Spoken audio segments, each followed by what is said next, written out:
Collision with a massive comet will be or could be an extinction level event within 20 years, an author claims. Graham Hancock, extinction level event?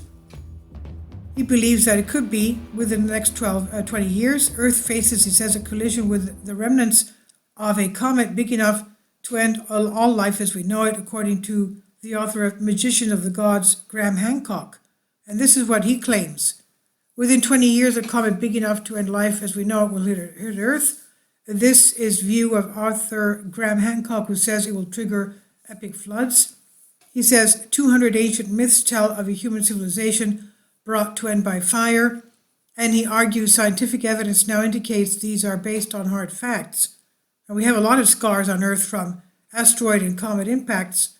Now, around the world, from Alaska to Indonesia, more than 200 ancient myths tell of a human civilization brought to an end by flood and fire.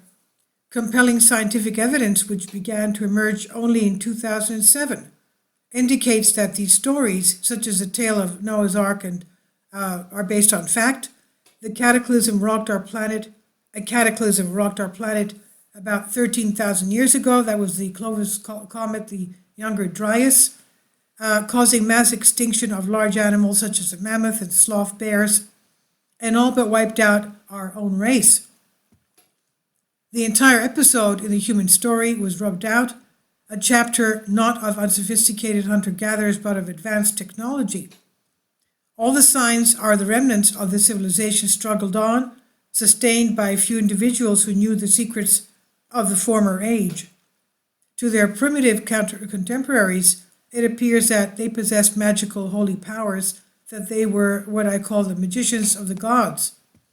These magicians left us a message for us, not a metaphorical or spiritual message, but a direct and urgent warning that perhaps before can happen again, what happened before can happen again, and what destroyed their world can destroy ours. Those warnings have gone unheeded for millennia, and now we have the scientific evidence to decode them, but it is almost too late. He says it could be within the next 20 years, Earth facing a catastrophe 1,000 times worse than the detonation of every nuclear weapon on the planet, a collision with the remnants of a comet big enough to end all life as we know it. Kindly support my Patreon account. The daily posts are 5 videos daily, and they are totally different from what I have on my YouTube channel. Thank you so much for your support and that you find all my content so interesting. You'll find the Patreon account details in the description box. To understand what that could mean, we need to look back at the tumultuous epoch between 10,800 BC and 9,600 BC. That's about 13,000 years ago, which geologists call the Younger Dryas. This was a time of extraordinary shifts in the world's climate. But the most devastating change of all came when the ice caps suddenly collapsed, dumping all the water they contained into the oceans and unleashing a tsunami that swept across the continents. As we'll see, all the evidence suggests this was a result of a comet crashing into Earth. Many Native American tribes describe the devastation in tales passed down through the generations. The Burley people of the Lakota Nation in modern-day South Dakota have a vivid legend of the fiery blast that shook the entire world, toppling mountain ranges and setting forests and prairies ablaze. Even the rocks glowed hot red, and the giant animals and evil people burned up where they stood. After the fiery destruction came the floods. The rivers overflowed their banks and surged across the landscape. Finally, the Creator stamped the earth, and with a great quake, the earth split open, sending torrents across the entire world until only a few mountain peaks stood above the flood. This is not an isolated myth. The Cowichan of British Columbia, the Pima of Arizona, the Inuit of Alaska, and the Liceno of California have similar stories, but it is the Ojibwa people of the Canadian grasslands whose legend seems the most credible, almost scientific today. Their storytellers remember a comet called Long-Tailed Heavenly Climbing Star, which swept low through the skies, scorching the earth and leaving behind a different world, and after that, survival was hard work. The weather was colder than before, and the Ojibwa believed this was just a foretaste of an apocalypse to come. A fiery blast shook the entire world and unleashed a tsunami. They spoke of a stark prophecy foretold by their medicine men. Quote, "The star with the long, wide tail is going to destroy the world someday when it comes low again," end quote. It was not until the 20th century that scientists even began to consider the possibility that the ancient American myths might be based on real events. J. Harlan Bretz, a noted geologist in the 20s, began to investigate the notion of a prehistoric flood when he discovered hundreds of erratics, colossal boulders that did not belong in the landscape, scattered across the rocky scablands of Washington state. Bretz examined a colossal feature, a 600 square mile depression filled with basalt silt 400 feet deep. He saw only one explanation. It was scoured by a spectacular flood that had ended as abruptly as it began.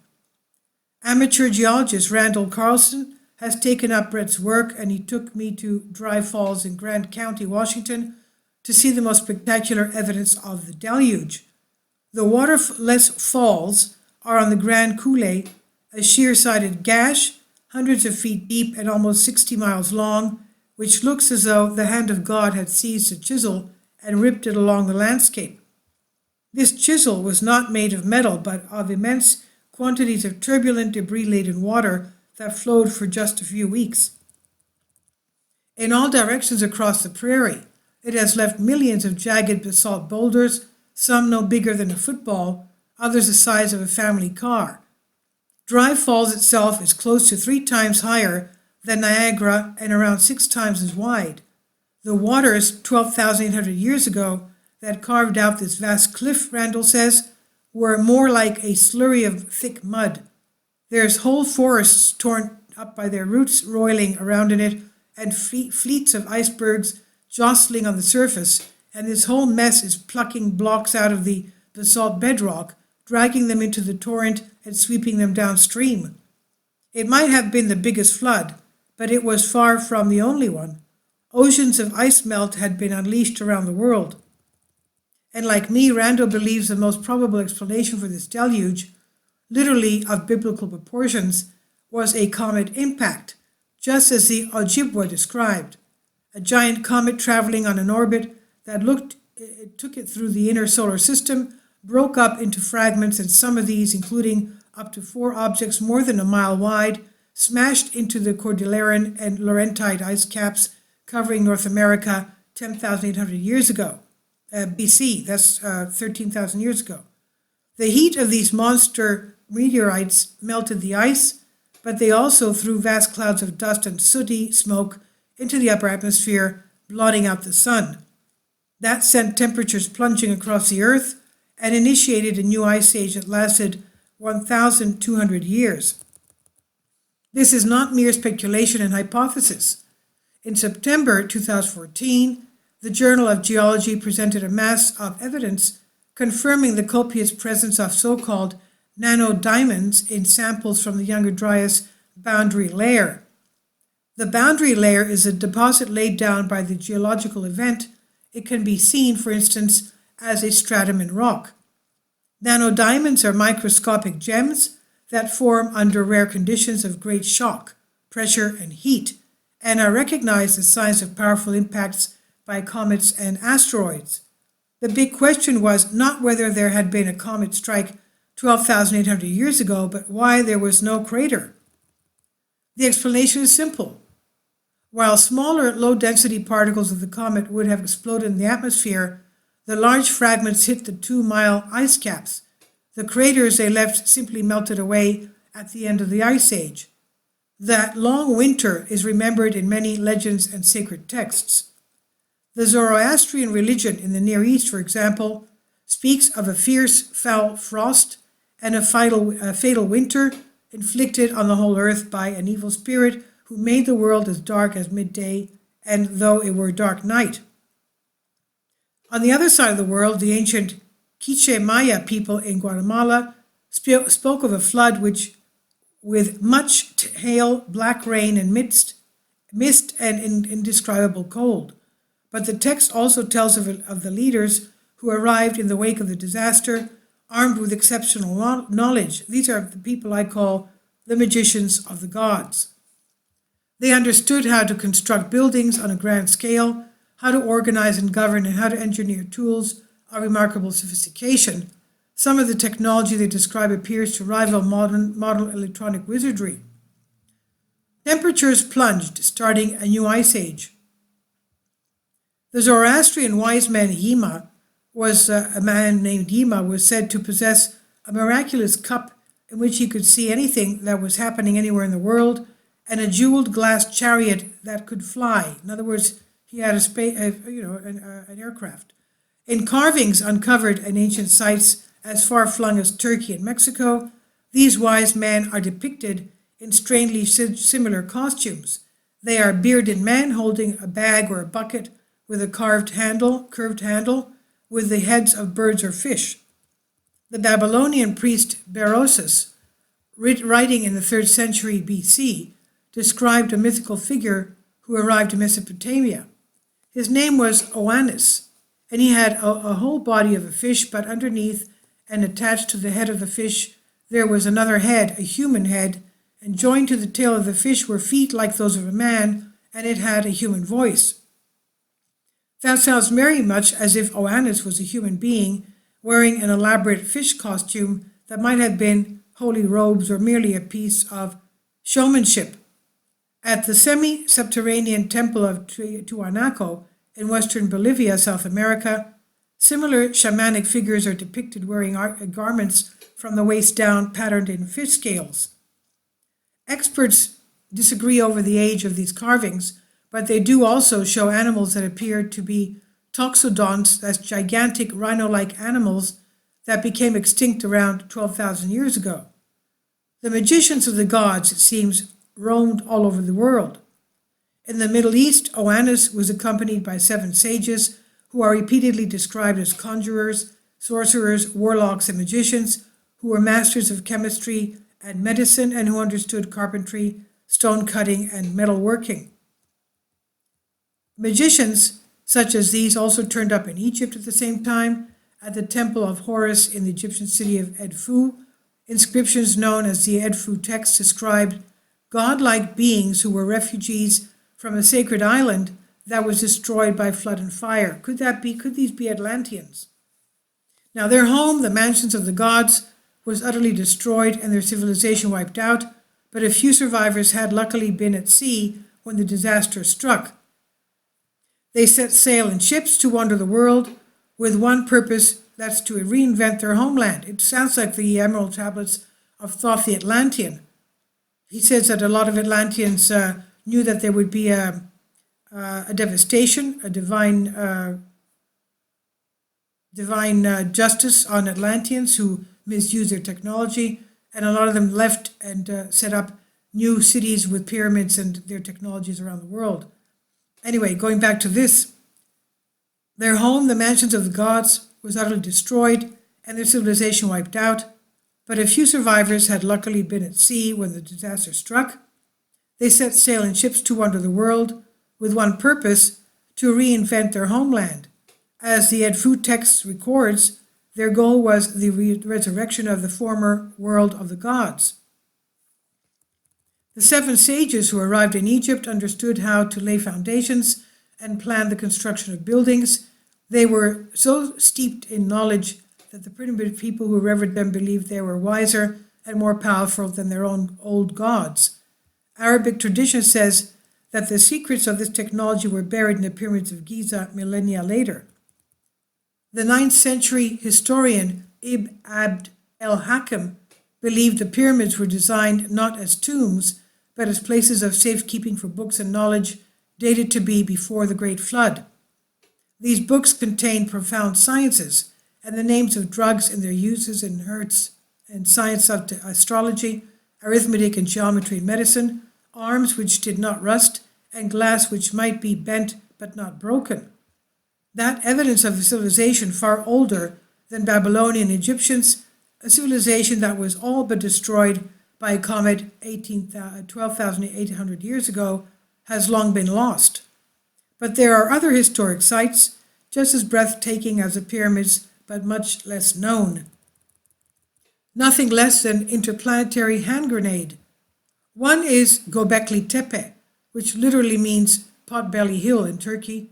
It's the oldest work of monumental architecture in the world, and it's massive. It's here, according to the late archaeologist Professor Klaus Schmidt, that Neolithic man discovered farming. It's also the place where ancient humans first tackled megalithic stone carving, erected pillars that weighed 20 tons. This is architecture on the scale of Stonehenge, but far more sophisticated. And while Stonehenge is generally reckoned to be 4,600 years old, Göbekli Tepe is at least 12,000 years old. Bizarrely, as far as architectural archaeologists can tell, the astonishing strides in human development made at Gobekli Tepe came out of nowhere. It's as if its people quite suddenly invented both agriculture and monumental architecture at the same time.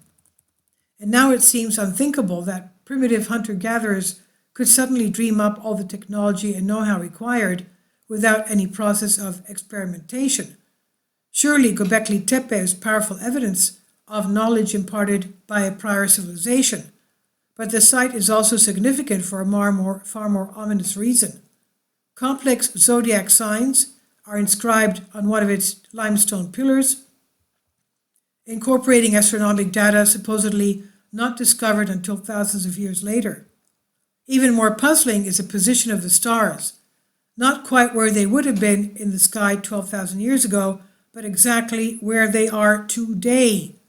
It's as though these mysterious, impossibly learned builders constructed their temples as though it existed in the present day. Why would they do that? The explosive power of the younger Dryas comet was in the order of 10 million megatons, 2 million times greater than the biggest nuclear bomb detonated, and 1,000 times more powerful than all the atomic devices stockpiled on Earth.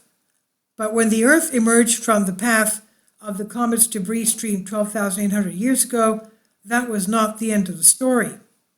My intuition is that Göbekli Tepe's pillar is a coded message to the future, that is, to us, to our present, about a second impending comet strike.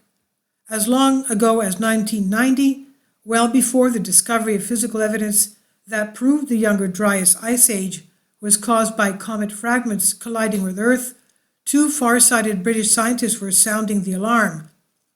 Astrophysicist Victor Klube and astronomer Bill Napier believe that a giant unseen comet is now careening towards us through space. It's concealed with a cloud of cosmic debris known to astronomers as the Taurid meteor stream. This poses a double danger. We could be hit by any one of 10 millions of space rocks in the stream, or by much larger pieces of an unseen comet itself if and when it explodes. And it could explode at any time. It is nothing less than an interplanetary hand grenade. Sealed within its thick shell is a seething mass of pitch-like tar, which will gradually build up pressure until, like an overheated boiler with no release valve, the comet will detonate and shatter into fragments a mile wide or more, tearing through the solar system at tens of thousands of miles an hour. We cannot guess exactly when that explosion will occur. It could happen again as we re-enter the meteor stream or shortly before, strewing our planet's path with hurtling boulders. All we can know for certain is this, that in around 15 years the Earth will once again cross the Taurid meteor stream, that vast highway of cosmic debris right at the place where the biggest and most numerous fragments that currently exist are collected. Some of them are 3 times the size of the asteroid that hit the planet 65 million years ago and setting off the global firestorm bringing extinction of the dinosaurs. This is when the risk of collision is most severe. This is when the prophecy of Ojibwe people is set to come true. Quote, "The star with the long, wide tail is going to destroy the world someday when it comes low again," end quote. We can't say that we weren't warned. The magician of the gods were trying to get a message to us here in the 21st century, and we need to listen. Magician of the Gods, Graham Hancock, published by Coronet. And this is from Out of Mind 2 on Bended Reality. Please leave your comments. Thank you for your support.